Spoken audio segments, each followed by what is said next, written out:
देखिए, जो संभल का मामला है, मेरी नजर में ये बहुत ही सोची समझी घिनौनी राजनीति के तहत ये सारा मामला है। और मुझे बहुत दुख के साथ कहना पड़ रहा है, लेकिन मैं कहूंगा जरूर कि अदालत भी इस सारे षड्यंत्र में शामिल है। जब देश में कानून है, जो धार्मिक स्थलों से संबंधित सन 1991 का कानून बना हुआ है, पार्लियामेंट द्वारा पास है, जिसमें कहा गया है कि 1947 से पहले की जो स्थिति इस देश में है, सभी धार्मिक स्थलों की स्थिति वही रहेगी, उसमें कोई किसी तरह की कोई सवाल नहीं उठाएगा, कोई छेड़छाड़ नहीं करेगा। और यही नहीं, उसमें रोका गया है कि अदालत भी उसमें किसी तरह का कोई हस्तक्षेप नहीं करेगी। सेक्शन 4 में कहा गया कि केवल यही नहीं, भविष्य में भी ऐसी कोई बात नहीं की जाएगी। बावजूद उसके 19 तारीख को दोपहर में पिटीशन फाइल होती है सर्वे के लिए। कोर्ट उसी समय जो रेस्पोंडेंट हैं उनको सुने बिना, उनको मौका दिए बिना, जो प्राकृतिक न्याय का एक सिद्धांत है उसको लागू किए बिना उसी दिन तत्काल आदेश करती है। और बड़े मजेदार बात देखिए कि इधर आदेश पारित हुआ और शाम तक जो है एएसआई के लोग सर्वे करने पहुंच भी गए। इससे ज्यादा और सुनियोजित षड्यंत्र और क्या होगा, घिनौना षड्यंत्र क्या होगा, क्योंकि उन्हें मालूम है कि अदालत जा रहे हैं, वहां से आदेश मिलेगा और आदेश मिलेगा तुरंत उसे लेकर वहां पहुंच जाएंगे। ऐसा वेल प्लान तरीके से होता है, बिना उसके नहीं होता। और इसीलिए मैंने कहा कि अदालत भी इससे शामिल है। दूसरी बात, और जो एक बात मैं कहना चाह रहा हूं कि चलिए, जब 19 तारीख को सर्वे हो गया तो फिर 24 तारीख को सर्वे का क्या मतलब था? और सुबह 6 साढ़े 6 बजे पहुंच गए सर्वे करने। और उसके बाद में जो हुआ, 5 नौजवान बच्चे जो हैं हमारे, उनकी जान चली गई, हत्या की गई उनकी। मैं सीधा कहूंगा, उनकी हत्या। पहले सवाल का जवाब ले लीजिए यार, इसीलिए मैंने आपसे कहा पहले जवाब आने दो, उसके बाद में जो आप सवाल पूछना। उनकी हत्या हुई और आरोप अब ये लगाया जा रहा है कि पुलिस ने गोली नहीं चलाई, जबकि आप देख रहे हैं पुलिस कैसे गुंजू करके, वो है ना पुलिस वाला यूं करके पिस्टल चला रहा और एक यूं करके चला रहा, वो ये सारी स्थिति। लेकिन पुलिस कमिश्नर ने इनकार किया है सर कि पुलिस की गोली से आपने कभी देखा है कि कोई अपराधी ये कहता हो कि मैंने अपराध किया है? सर, खुदाई का जो मसला है कि जो एएसआई खुदाई कर सकता है कि नहीं कर सकता? नहीं कर सकता। जो संविधान में जो कानून है बना हुआ 1991 का, वो किसी को भी इजाजत नहीं देता कि आप उसमें एक कदम भी रखें इस नियत से कि आप उसका सर्वे कर रहे हैं या कुछ कर रहे हैं। वो कानून पूरी तरह से रोकता है।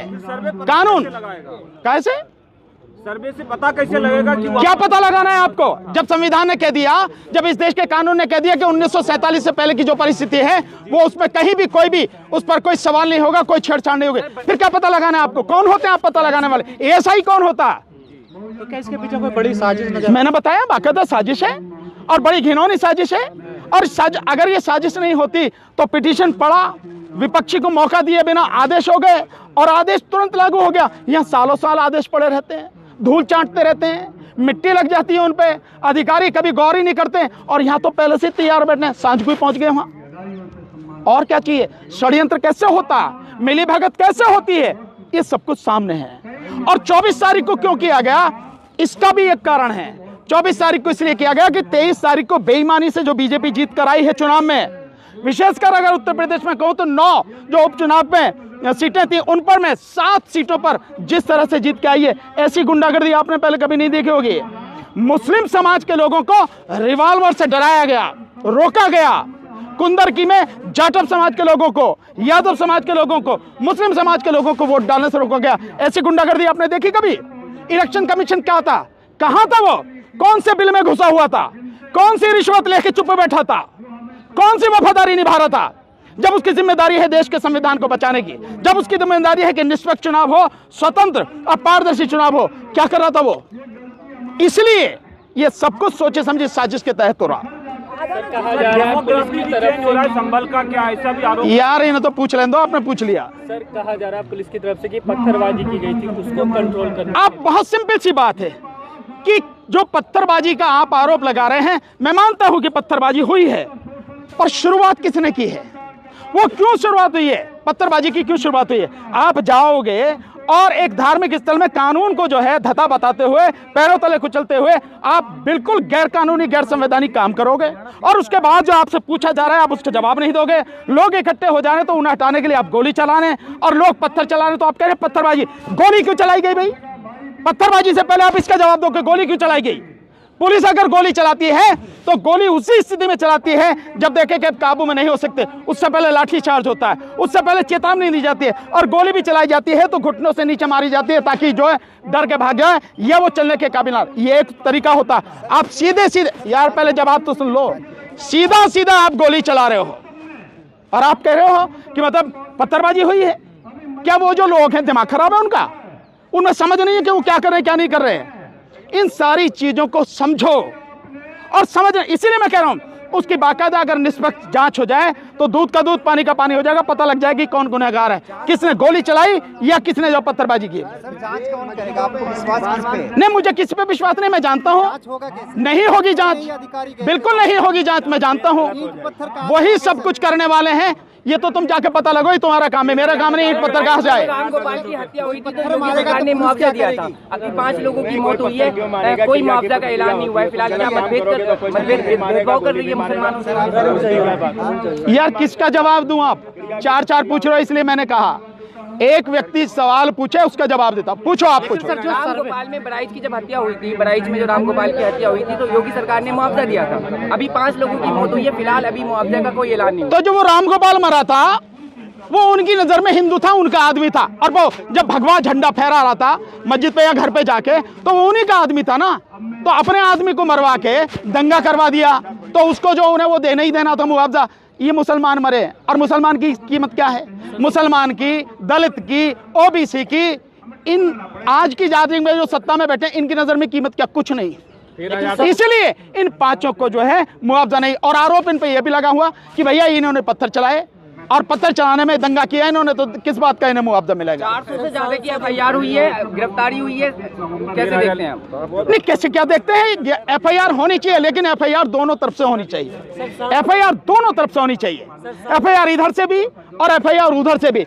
एक तरफा कार्रवाई नहीं होनी चाहिए। इसलिए मैं कह रहा हूं निष्पक्ष जांचों पर। मैं जानता हूं कि निष्पक्ष जांच होगी नहीं, क्योंकि वही अपराध करने वाले हैं, वही FIR करने वाले हैं और वही फैसला करने वाले हैं, तो कहां से होगा? सर जो सर्वे करने गए गिरफ्तार कर लिया गया, जिस सदर ने प्रेस कॉन्फ्रेंस करके पुलिस की पोल खोली थी, आज उसे भी घसीट कर पुलिस ले गई। क्या कहेंगे आप इस पर? आप दोबारा से सवाल कीजिए। जो मस्जिद के सदर थे संभल के, शाही मस्जिद के, उन्होंने प्रेस कॉन्फ्रेंस किया था, उसमें पुलिस की नाकामी और क्या कहते हैं कमियों को गिनाया था।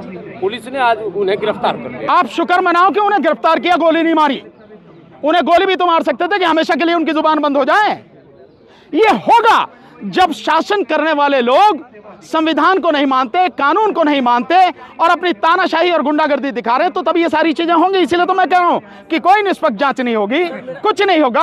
और वैसे भी इस देश में मुसलमान की और दलित की कोई कीमत है नहीं। सर मेरा 2 सवाल है। पहले की सांसद इमरान प्रताप गढ़ी ने कहा है कि योगी जी ने संवेदना तक व्यक्त नहीं किया है। दूसरी बात की आज CM योगी जी ने कहा है कि संविधान के अंदर समाजवाद और सेक्युलरिज्म नहीं है। इस पर क्या कहेंगे? नहीं, किसने कहा है? योगी ने। योगी जी ने कहा। तो योगी को संविधान पढ़ना चाहिए, पढ़े नहीं है तो मैं क्या करूं भाई? देश में जब अनपढ़ लोग राज कर रहे हैं तो उसी की वजह से ये सारा सब कुछ है।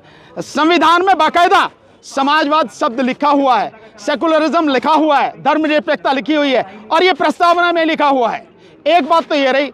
दूसरी बात आप ये कह रहे हो संवेदना व्यक्त नहीं करी, तो इमरान प्रताप गढ़ी जी को पता होना चाहिए कि जो शासन कर रहे हैं वो RSS के और मनुवादी मानसिकता के लोग हैं।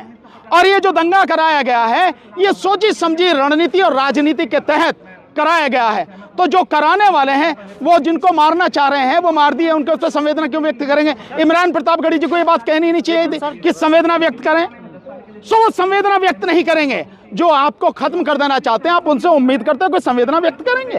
लेकिन सर जो सर्वे, यार एक मिनट, जो सर्वे करने देगी टीम, उनके साथ जो लोग थे भड़काऊ नारे लगा रहे थे, वो कौन लोग थे सर? मुझे क्या पता भाई, मैंने देखे नहीं। आप पता लगाओ, आप पत्रकार लोग हैं। कौन थे भाई? अगर वो लगा रहे हैं तो स्वाभाविक है वो टीम का हिस्सा है उनकी। वो उसी टीम का हिस्सा है जिस टीम ने ये सर्वे के लिए एप्लीकेशन लगाई, जिस टीम ने ये आदेश करवाया, और जिस टीम ने ये सारी टीम लेके वहां गए और वो जय श्री राम के जो नारे लगा रहे हैं, एएसआई वालों को तत्काल मुअत्तल कर देना चाहिए। किसी भी सरकारी अधिकारी कर्मचारी को किसी धर्म विशेष की बात करना और जब वो ड्यूटी पर हो तब बिल्कुल भी ठीक नहीं, गलत है। धर्म आपका व्यक्तिगत है, फिर घर में जो चाहो नारे लगाओ। आप सार्वजनिक रूप से उस समय नहीं, जिस समय जो है आप ड्यूटी पर हो, नहीं कर सकते। उनको तत्काल मुअत्तल किया जाना चाहिए, उनकी नौकरी खत्म की जानी चाहिए। कुछ नहीं मंदिर निकल रहे हैं, उसके बारे में क्या कहेंगे? बहुत सारे मंदिरों में बुद्ध की मूर्ति है, उसके बारे में ये जैसे ही बीजेपी की सरकार केंद्र से और राज्यों से जाएगी, ये सब मंदिरों में जो मस्जिदों में मंदिर निकल रहे हैं ये सब बंद हो जाएंगे। ये तभी तक है जब तक सरकार है। हजारों मंदिरों में बुद्ध की मूर्ति निकल रही है। एएसआई डिपार्टमेंट क्या करता है? मुझे नहीं पता, ये एएसआई डिपार्टमेंट से पूछो वो क्या करता है। लेकिन मैं बहुत सिंपल से जानता हूं, ये धरती बुद्ध की धरती है और पूरे देश में बुद्ध के अवशेष बिखरे पड़े हैं। जहां भी खुदाई करोगे, और की तो जगह छोड़ दो, अयोध्या में जो है वो बुद्ध के अवशेष हैं।